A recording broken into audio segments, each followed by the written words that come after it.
Hello, my name is Jim Hemingway.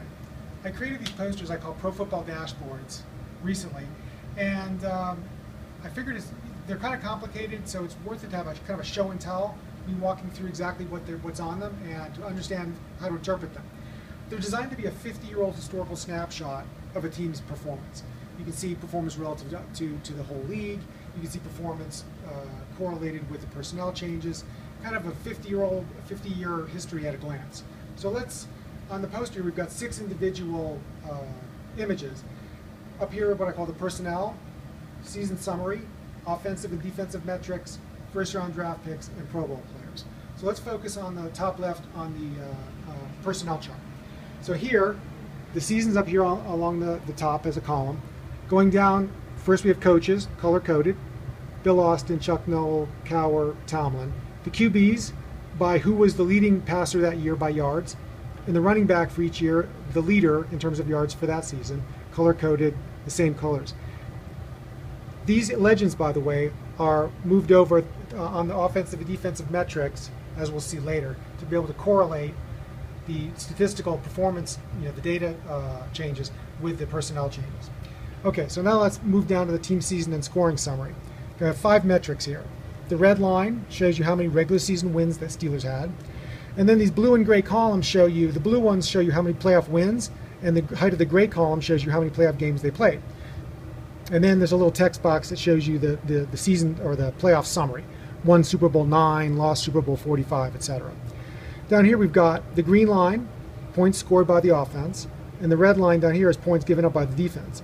And then the colored range here, the column, shows you the range of values for the NFL for that metric. So the worst NFL team scored down here, and the best was at the top of the column. So you can see where the Steelers were relatively. Same for the defense. Being higher on the column is better because the axis is flipped. And then this blue column is just the net of the points for minus points allowed. So it's the net points, and of course, higher is better. You can see the Steelers have been very good for a long time. Now let's move to the middle 2 columns and start at the top. Offensive metrics, we've got yards per game, net yards per pass attempt, percent pass plays going forward on 4th down.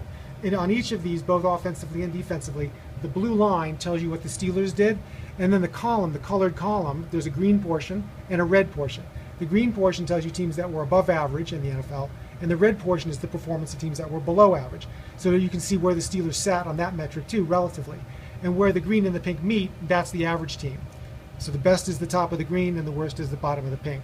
You can see the QB legend is here, which is the QB legend shrunk down to one column, or excuse me, one row, and then the coach here on the offense.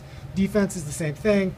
We've got yards per game, average yards per carry, net yards per pass attempt, the sack ratio, which is sacks divided by pass attempts, the coaching legend, and then net turnovers here. And then the green and pink columns mean the same. So green are teams that are from average to max, the pink is from average to min.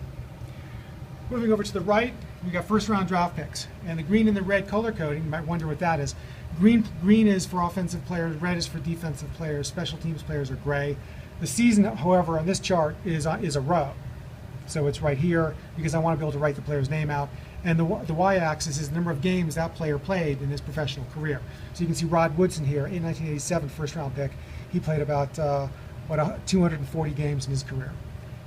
Down below, Pro Bowl players selections for each year, and now the y-axis is just one.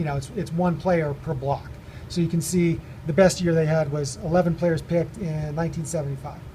Again, the color coding is the same. Green players are offense, red players are red colors is defense, and then special teams is gray.